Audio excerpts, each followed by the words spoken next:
مجلس الأعلى للإعلام قرر إيقاف أحمد الخضري بسبب الإساءة للنادي الأهلي وشكك في المصادر المالية اللي جاية للنادي الأهلي. تم إيقافه لمدة شهر.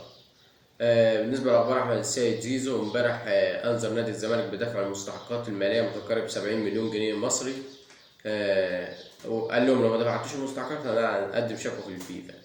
نادي الزمالك امبارح رجع حط صورة زيزو بعد ما شالها، عشان خاف ان زيزو يعمل شكوى ضده في الفيفا بسبب ان نادي الزمالك احد عملاء في نادي الزمالك نزل صورته كان بيضربها بالشبشب ويعتبر دوت اساءة للاعب، فهم رجعوا حطوا الصورة تاني عشان يبقى بره الكلام ده كله تاني. فاتحاد الكورة بعت له انذار امبارح ورجعوا راح شالوا الكورة شالوا الصورة تاني.